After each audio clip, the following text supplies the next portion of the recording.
성도 여러분 안녕하십니까? 2025년 5월 21일 수요 새벽 말씀 함께 나누겠습니다. 함께 나누실 하나님 말씀은 에스더 9장 1절에서 19절까지입니다. 본문은 유다인이 유다인 대적들을 진멸한 사건에 대해 기록하고 있습니다. 본문을 통해서 성도는 믿음으로 영적 전쟁에서 승리함과 깨끗한 양심으로 주님을 섬겨야 함에 대해서 묵상하겠습니다. 첫째 묵상할 내용은 성도는 믿음으로 영적 전쟁에서 승리해야 한다는 것입니다. 본문 1절에 보시면 아달월 곧 12째 달 13일은 왕의 어명을 시행하게 된 날이라. 유다인의 대적들이 그들을 제거하기를 바랐더니 유다인이 도리어 자기들을 미워하는 자들을 제거하게 된 그날에 라고 하였습니다. 본문 9장과 앞장 8장과는 9개월 정도의 시간적 간격이 있습니다. 즉 8장에서 왕의 2차 조서가 반포된 날이 3월 23일이었고 그리고 9장에서 12월 13일이 되었으니 약 9개월의 시간이 흘렀던 것입니다. 이 아달월 곧 12월 13일은 왕이 어명으로 유다인들을 진멸하라고 했던 운명의 날이었습니다. 이 조서가 처음 내려졌을 때에 유다인들의 원수들은 얼마나 기뻐했습니까?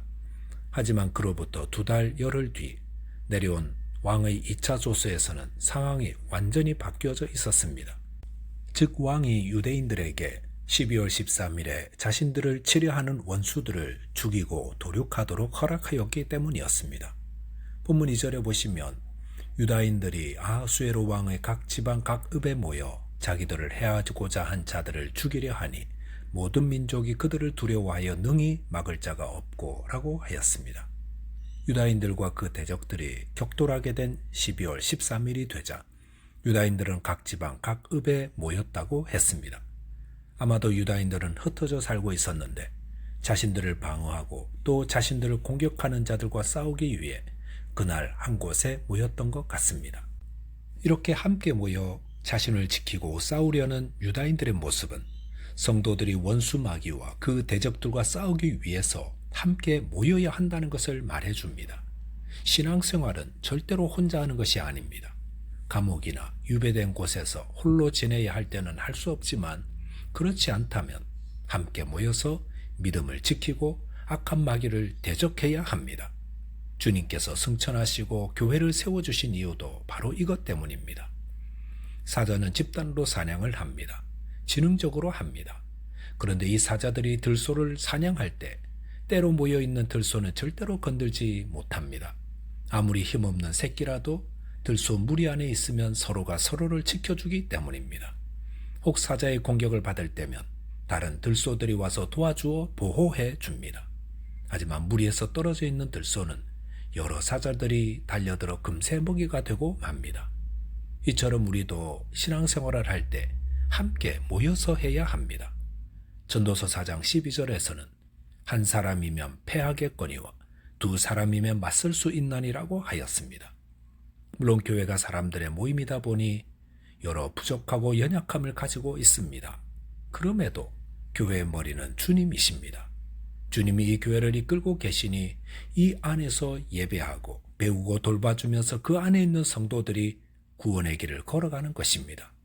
그러므로 주님이 주신 이 교회를 아끼고 사랑하시기 바랍니다. 이 교회 안에 어려움 당한 자들은 세워주어야 합니다. 또한 서로가 믿음으로 살도록 격려하고 붙잡아줘야 합니다. 본문 3절에 보시면 각 지방 모든 지방관과 대신들과 총독들과 왕의 사물을 보는 자들이 모르드게를 두려워함으로 다 유다인을 도우니라고 하였습니다. 12월 13일 운명의 날이 되었습니다. 그런데 뚜껑을 열어보니 상황은 유다 백성들의 일방적 승리로 완전히 기울어져 있었습니다. 각 지방의 모든 지방관과 대신들과 총독들과 왕의 사물을 보는 자들은 모두 유다인을 돕고 있었습니다. 왜냐하면 그들은 왕이 모르드게를 가장 신임하여 그에게 많은 권세를 부여했다는 것을 알고 있었기 때문입니다. 그러므로 유다인을 돕지 않는다면 어떤 정치보복을 당할지 알지 못했기 때문입니다. 아달월 곧 12월 13일의 승리는 유다인의 것으로 이미 확정되어져 있었습니다. 이것은 우리 성도들이 악의 권세와 싸울 때에 하나님께서 우리와 함께 하시어 승리를 주심을 말씀합니다. 성도들은 영적 전쟁이 임할 때에 담대해야 합니다. 로마서 8장 31절에서는 만일 하나님이 우리를 위하시면 누가 우리를 대적하리요라고 하였습니다. 저와 여러분께서 영적 전쟁에 임할 때에 주님을 의지하여 믿음으로 승리하는 자 되시기 바라겠습니다. 둘째로 묵상할 내용은 깨끗한 양심으로 주님을 섬겨야 한다는 것입니다. 본문 11절에 보시면 그날에 도성수산에서 도륙한 자의 수효를 왕께 아뢰니 라고 하였습니다. 12월 13일 수산성에서 일어난 일은 곧바로 왕에게 보고되었습니다. 그것은 왕의 조서가 어떻게 시행되고 있는지는 왕의 특별한 관심사였기 때문이었습니다. 본문 12절에 보시면 왕이 왕후 에스더에게 이르되 유다인이 도성수산에서 이미 500명을 죽이고 멸하고 또 하만의 10 아들을 죽였으니 왕의 다른 지방에서는 어떠하였겠느냐. 이제 그대의 소청이 무엇이냐 곧 허락하겠노라. 그대의 요구가 무엇이냐 또한 시행하겠노라 하니 라고 하였습니다. 12월 13일 수산성에서는 유다인의 대적 500명이 죽임을 당했고 하만의 10 아들들도 죽임을 당했다 하였습니다. 아하수에로 왕은 수산성의 규모로 볼 때에 다른 지방에서는 이보다 훨씬 더 많은 수의 대적들이 죽임을 당했을 것이라 짐작하였습니다. 그러면서 에스더의 마음이 이제 조금 안심이 되는지 에스더의 소총이 무엇인지를 물었습니다. 그랬을 때에 본문 13절에 보시면 에스더가 이르되 왕이 만일 좋게 여기시면 수산에 사는 유대인들이 내일도 오늘 조소대로 행하게 하시고 하만의 10 아들의 시체를 나무에 매달게 하소서 하니 라고 하였습니다. 왕의 물음에 에스더는 수산성읍에 한하여 왕의 조서를 하루 더 연장해 달라고 요청하였습니다.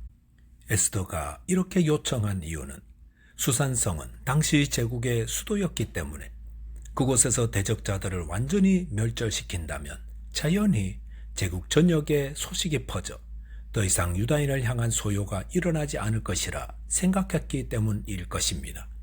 또한 하만의 10 아들의 시체를 나무에 매달게 해달라 하였습니다. 당시 사회에서 시체를 나무에 매다는 것은 수치와 모욕을 가중시키는 관례였습니다. 그러므로 이를 통해 유대인의 대적들이 다시는 적대감을 표출하지 못하게 하려는 조치였던 것이었습니다. 그 결과 본문 15절에 보시면 아달월 14일에도 수산에 있는 유다인이 모여 또 300명을 수산에서 도륙하되 그들의 재산에는 손을 대지 아니하였다고 하였습니다.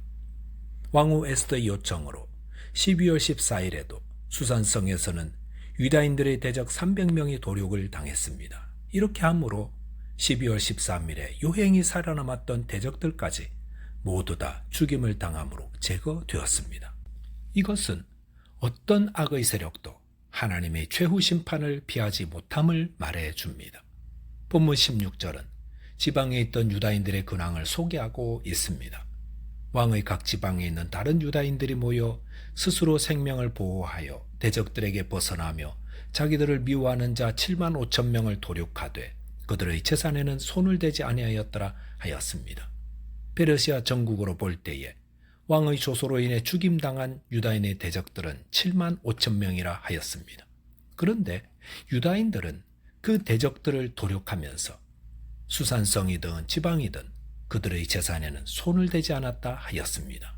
그것은 유다인들이 왕의 조서를 따라 자신들을 지키고 대적들을 물리칠 때에 그들 안의 탐욕을 배제하였다는 것을 뜻합니다.